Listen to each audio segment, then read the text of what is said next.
37 years I lived in my own family's shadow, and only today did I realize it wasn't a shadow at all. It was a trap. My name is Sarah. I'm a registered nurse at Boston General Hospital. I live in a studio apartment in Somerville, drive a 12-year-old Honda Civic, and shop at Target. To my family, I've always been poor Sarah, the one who never made anything of herself. The one working for peanuts while they built empires and bought mansions in Beacon Hill. But this morning, standing in the marble foyer of my grandfather's estate, I held documents that flipped everything upside down. The story began 3 months ago when Grandpa William died. 94 years old, sharp as a tack until his last breath, with an iron will and a fortune our family had whispered about for 20 years. He was a contractor who started from nothing after Korea, built half of South Boston with his own hands. By 80, he owned a construction company, several prime real estate lots downtown, and this house, a 4-story Victorian mansion that looked more like a museum than a home. Grandpa never talked about his will. He just lived, worked until the end, and every Sunday for the past 15 years, I'd visit him. Not because I expected anything. Not because I wanted his money. I came because he was the only person in our family who ever asked how I was doing and actually listened to the answer. While my older brother Marcus was busy flipping houses and my sister Victoria was climbing the corporate ladder at her tech startup, I was the one who drove Grandpa to his doctor appointments. I was the one who sat with him during his chemo treatments. I was the one who held his hand the night he died. The family barely acknowledged my presence at the funeral. Marcus gave a speech about carrying on Grandpa's business legacy. Victoria talked about his entrepreneurial spirit. My mother, Patricia, stood in her $1,000 black dress accepting condolences like she was the grieving widow instead of the daughter who visited maybe twice a year. Nobody mentioned that I'd been there every week for 15 years. The reading of the will was scheduled for today, 3 months after the funeral. Attorney Jonathan Whitmore, Grandpa's lawyer for 40 years, had insisted on this specific timing. Mr. Sullivan's explicit instructions, he'd said when Marcus demanded to know why we couldn't just get it over with. I almost didn't come. What was the point? I knew how this would go. Marcus would inherit the business and the house. Victoria would get the investment portfolio. Mom would get the sentimental items and whatever cash was left. I'd probably get some token gesture. Maybe Grandpa's old toolbox or his watch. But something in Mr. Whitmore's voice when he called me personally made me change my mind. Sarah, your grandfather was very specific about your attendance. He said it was crucial you be there. So here I was, standing in the foyer of the house where I'd spent countless Sunday afternoons, watching my family cluster together like vultures. Marcus paced by the fireplace, already talking about renovation plans. Victoria scrolled through her phone, probably calculating property values. Mom adjusted her pearls and surveyed the room like she was taking inventory. Sarah? Mom's voice cut through the morning air. What are you wearing? I looked down at my navy blue dress, the one I wore to job interviews and funerals. Clean, professional, probably cost me $100 3 years ago. Clothes, Mom. You couldn't have made an effort? This is a significant day for our family. Victoria didn't look up from her phone. Maybe she doesn't own anything better. The words stung because they were probably true. My entire wardrobe cost less than Victoria's handbag. But I'd learned long ago not to rise to their bait. Grandpa had taught me that. Strength isn't about proving you're right, Sarah. It's about knowing you're right and not needing anyone else to validate it. Mr. Whitmore arrived at exactly 10 o'clock, carrying a leather briefcase that looked almost as old as he did. Tall, silver-haired, with the kind of gravitas that made you sit up straighter when he entered a room. He'd been handling Grandpa's legal affairs since before I was born. Thank you all for coming, he said, settling into the wingback chair behind Grandpa's massive oak desk. Before we begin, I want to remind you that William's instructions were very specific. I'm to read the will in its entirety, without interruption, and then answer questions. Marcus shifted impatiently. Of course, Mr. Whitmore. We just want to understand Grandpa's wishes and handle the transition as smoothly as possible. The lawyer's eyes found mine across the room. Something passed between us, a look I couldn't quite interpret. Then he opened his briefcase and withdrew a thick document. "The last will and testament of William Patrick Sullivan," he began. The first few minutes were standard legal language. Grandpa's full name, date of birth, declaration of sound mind and body. Then came the personal messages. "To my son-in-law Robert, who married my daughter for her potential inheritance, I leave the knowledge that you never fooled me for a minute. To my daughter Patricia, who forgot her humble beginnings the moment she married money, I leave my disappointment that you never taught your children the value of character over cash." The room went silent. Mom's face had gone pale. Dad, who'd been quietly reading the newspaper, looked up with a start.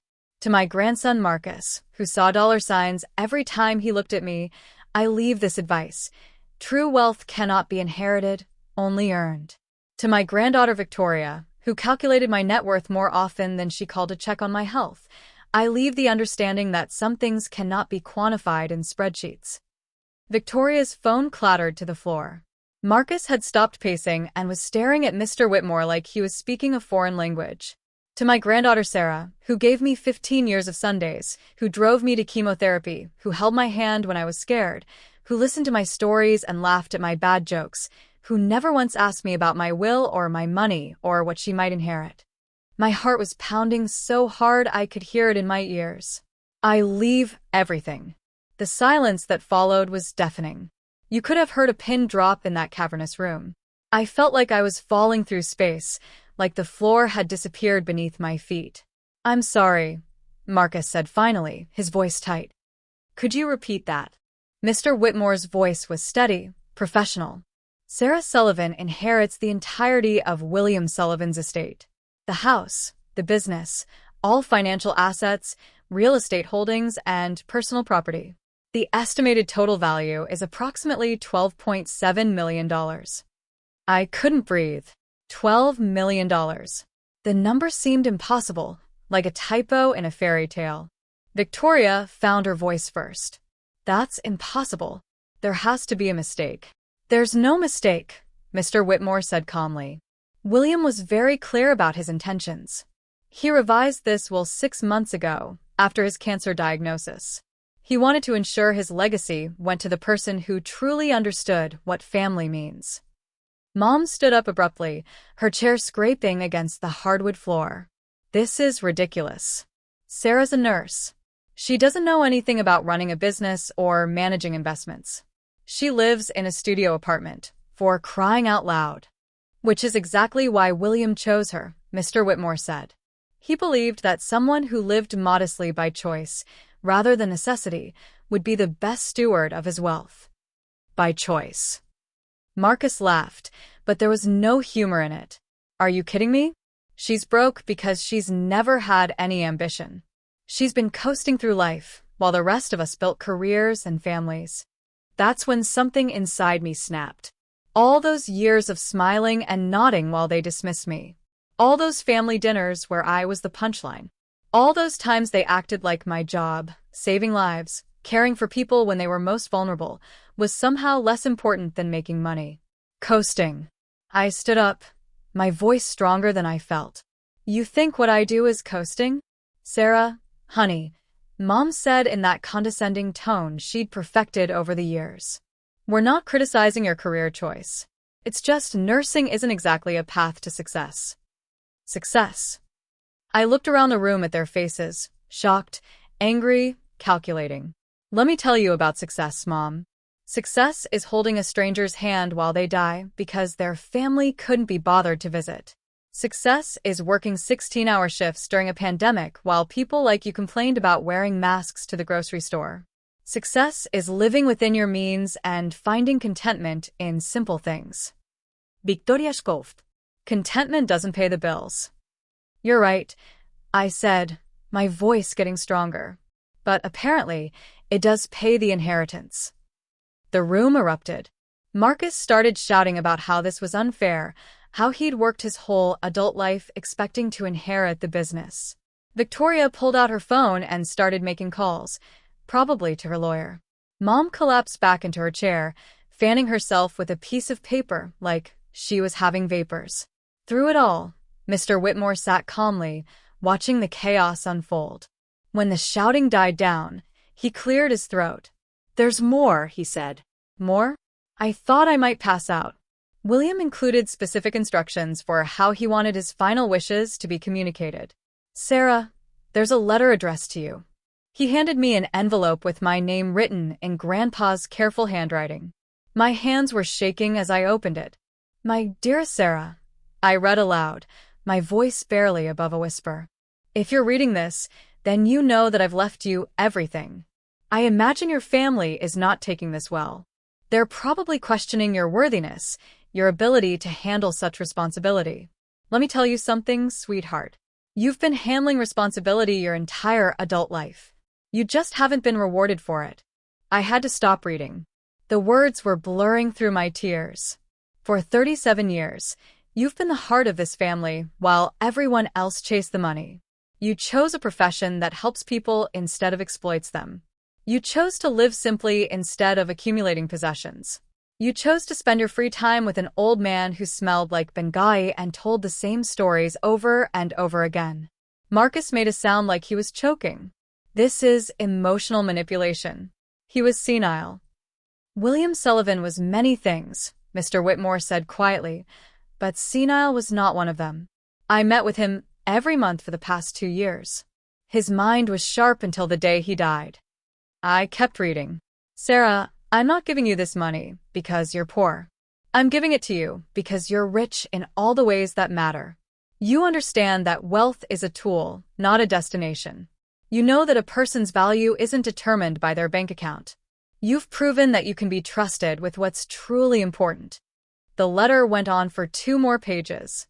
Grandpa wrote about watching me grow up, about how proud he was of my strength and compassion.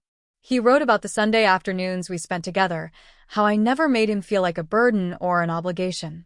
He wrote about the conversations we had about life and loss and what it means to make a difference in the world. "The business is yours now," the letter concluded. "But I'm not expecting you to run it. I'm expecting you to do what you think is right with it. Maybe you'll sell it and use the money to travel the world. Maybe you'll donate it all to charity. Maybe you'll keep it and learn to run it yourself. It doesn't matter to me. What matters is that you'll make the decision based on your values, not on greed or fear or what other people expect." When I finished reading, the room was silent again. But this time it felt different. Expectant. Like everyone was waiting for me to say something that would make sense of what had just happened.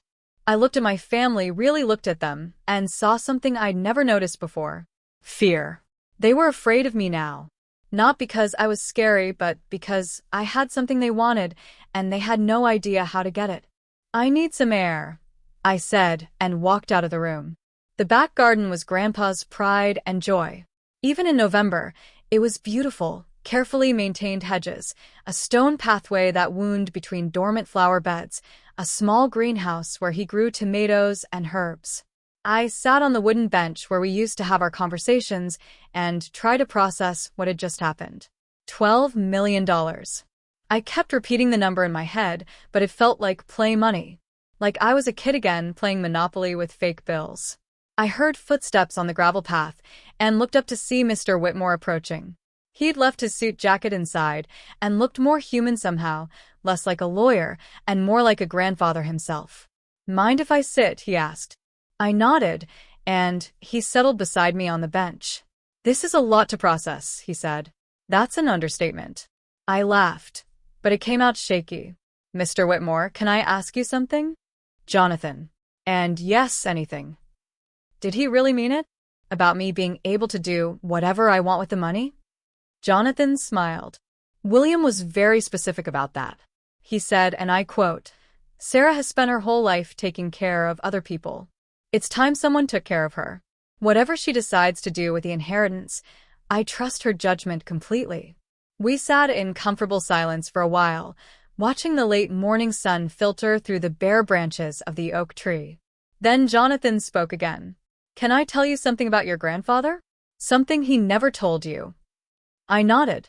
"He used to call me every Sunday evening. Every single Sunday for the past 15 years. Do you know what he talked about? His business? His health? You." Jonathan's voice was gentle. "He would tell me about your visit that day. what you talked about, how you were doing, funny things you said. He was so proud of you, Sarah. Not just of your career, but of who you are as a person. He used to say you were the only one in the family who inherited his character instead of expecting to inherit his money. I was crying again, but I didn't care. I miss him so much. He knew that. And he knew that's why he could trust you with his legacy. We heard voices from inside the house, raised voices, arguing. My family was probably trying to figure out how to contest the will. Will they be able to challenge it?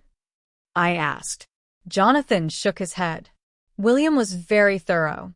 He had 3 independent psychiatric evaluations done in the past year to establish his mental competency.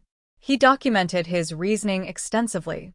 He even had me video record him explaining his decision. The will is ironclad. That sounds like Grandpa. Always 3 steps ahead. He was a strategic thinker. But more than that, he was a good judge of character. He saw something in you that maybe you don't even see in yourself. I thought about that as we walked back toward the house.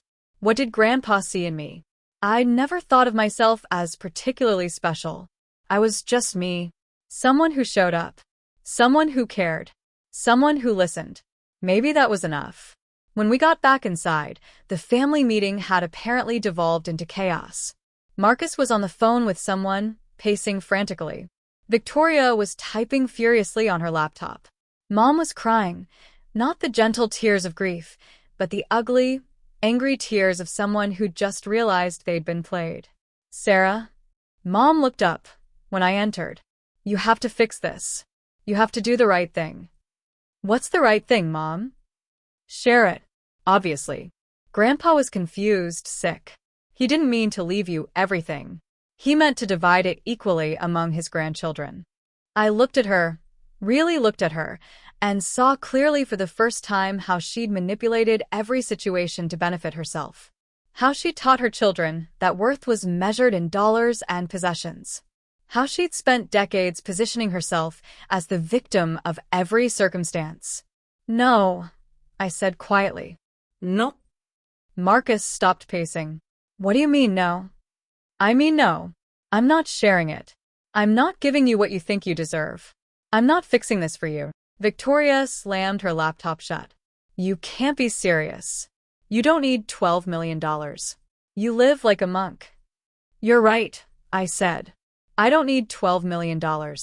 But apparently I have it anyway. And apparently what I do with it is my choice. This is insane, Marcus said. You're going to destroy this family over money. I'm not destroying anything. You are. You're so focused on what you think you deserve that you can't see what's right in front of you. And what's that? Mom asked.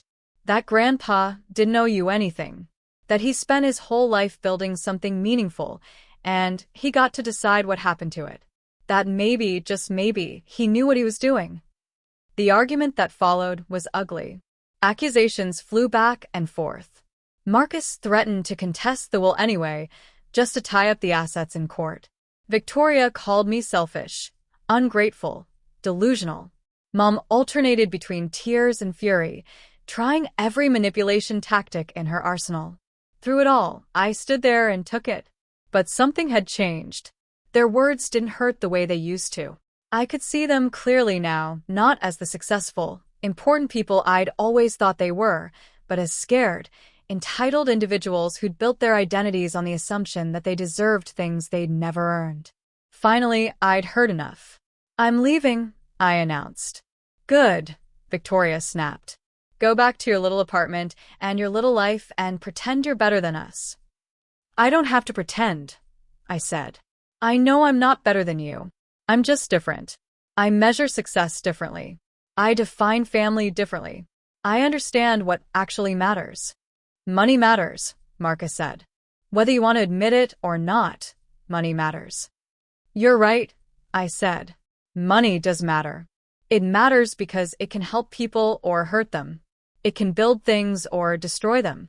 It can reveal who someone really is or mask their true character. Grandpa understood that. That's why he left it to someone who wouldn't be destroyed by it. I walked toward the door, then turned back one more time. For what it's worth, I said, I'm sorry. I'm sorry that you spent so many years counting someone else's money instead of building your own wealth.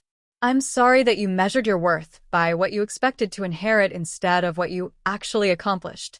I'm sorry that you're going to leave here angry and bitter instead of grateful for the time you had with a remarkable man. Don't you dare, Mom said, her voice shaking. Don't you dare act like you're the good person here. I'm not acting like anything, Mom. I'm just being who I've always been. The person Grandpa saw and loved and trusted. The person who was here when it mattered. I walked out of that house knowing I'd never be welcome there again. But for the first time in my life, I didn't care about their approval. I had something more valuable than their acceptance. I had Grandpa's trust and my own integrity. The next few months were a whirlwind. There were lawyers to meet, documents to sign, accounts to manage. The business was actually more complex than I'd imagined. Not just construction, but property development, investment portfolios, and a small charitable foundation that Grandpa had run quietly for years. I kept my job at the hospital while I figured everything out. My coworkers thought I was crazy when I told them about the inheritance. Most people would quit immediately, my friend Jessica said. Why are you still here? Because this is who I am, I said. Money doesn't change that. But slowly, carefully, I started making changes. I hired a financial advisor who specialized in ethical investing. I expanded Grandpa's charitable foundation, focusing on healthcare and education. I sold 2 of the rental properties and used the money to establish a scholarship fund for nursing students from low-income families. The business itself was more complicated. I could have sold it, but the more I learned about it, the more I understood why Grandpa had been proud of it. It wasn't just about making money. It was about building things that lasted, creating jobs, contributing to the community. I decided to keep it, but with changes.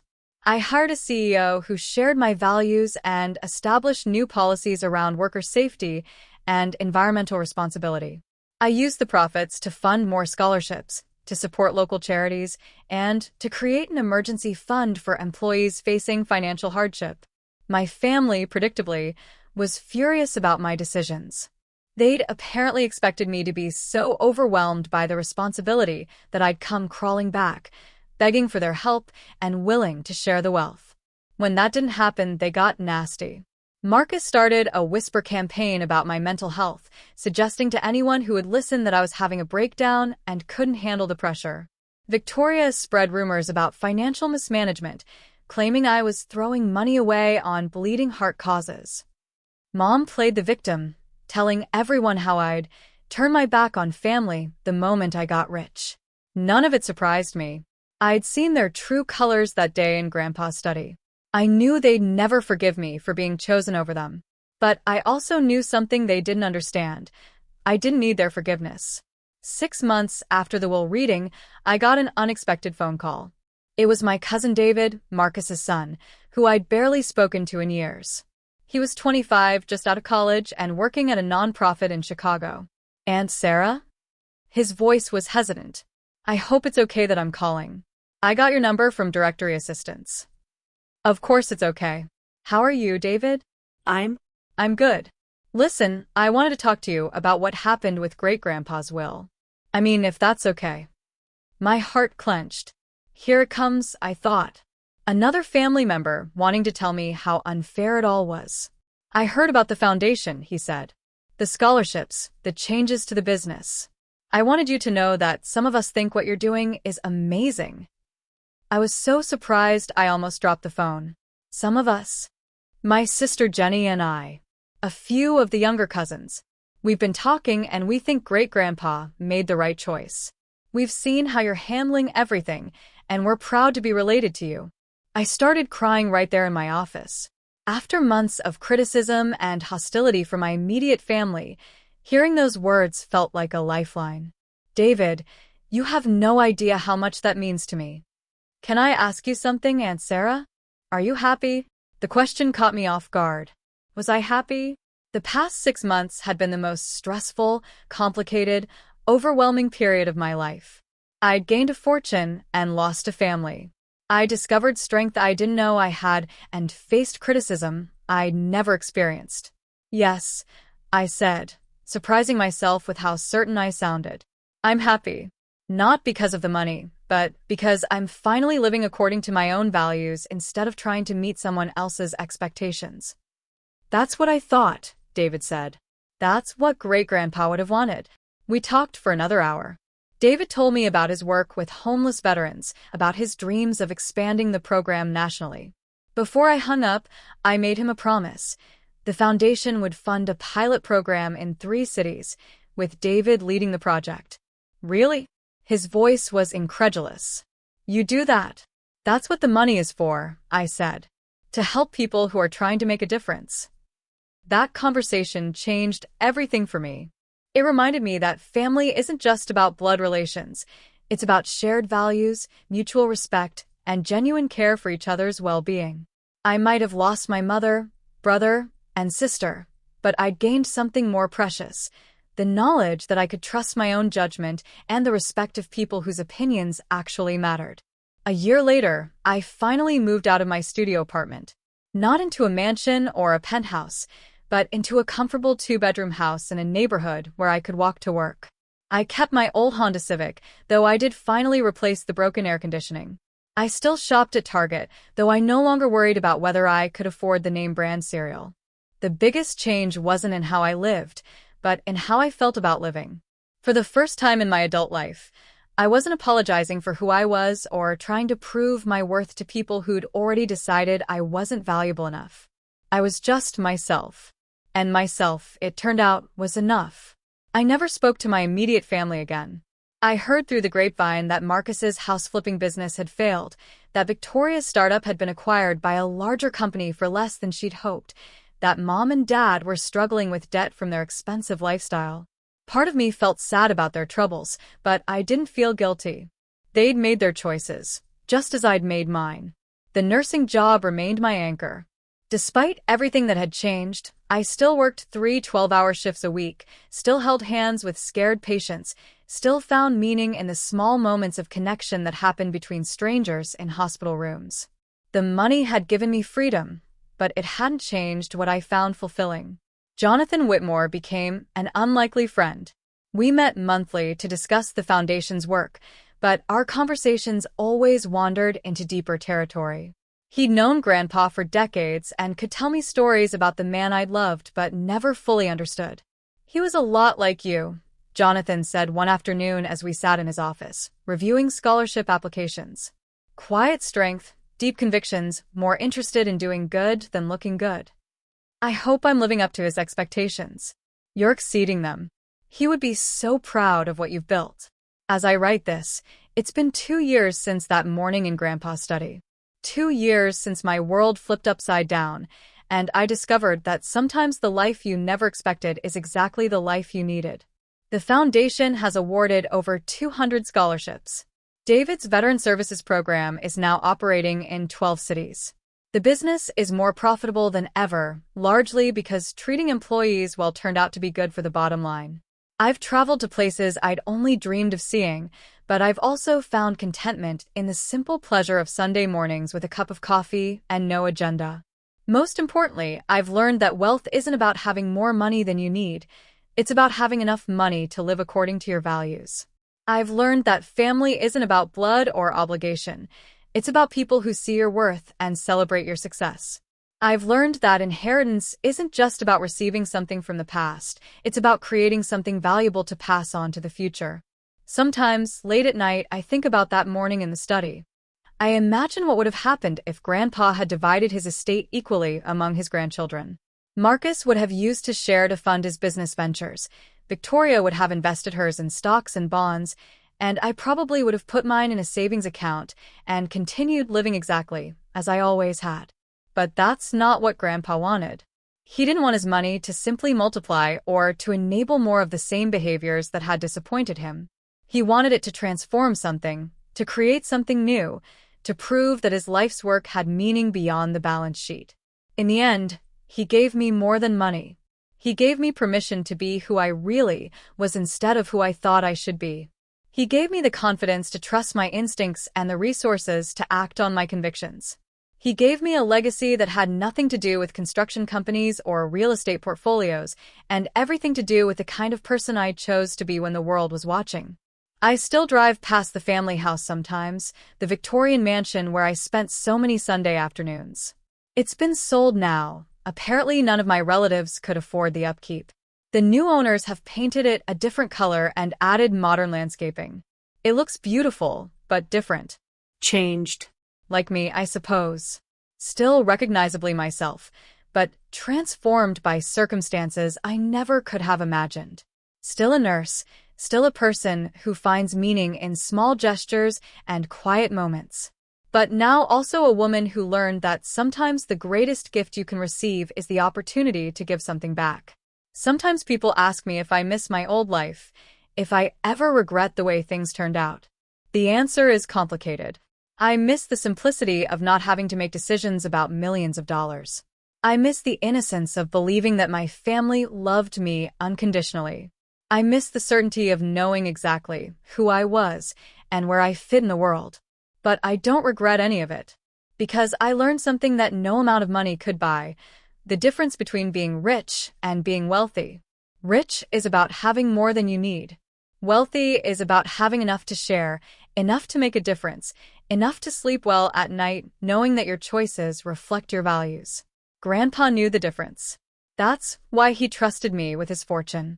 Not because I needed it, but because I understood what it was for.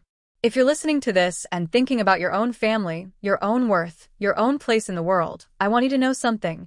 You don't need anyone else's permission to be who you are. You don't need anyone else's validation to know your own value. You don't need anyone else's approval to live according to your own principles. Sometimes the people who are supposed to love you most are the ones who see you least clearly. Sometimes the inheritance you're waiting for isn't money or property or recognition. It's the courage to stop waiting for someone else to tell you that you're enough. You already are. Trust that. Build on that. Live from that truth, and everything else will fall into place. And if you've got a story like mine, if you've been underestimated, overlooked, or undervalued by people who should have known better, share it. Because somewhere out there, someone needs to hear that they're not alone, that their quiet strength matters, that their gentle heart is not a weakness but a superpower. We see you. We value you. You belong here. Subscribe if this resonated with you.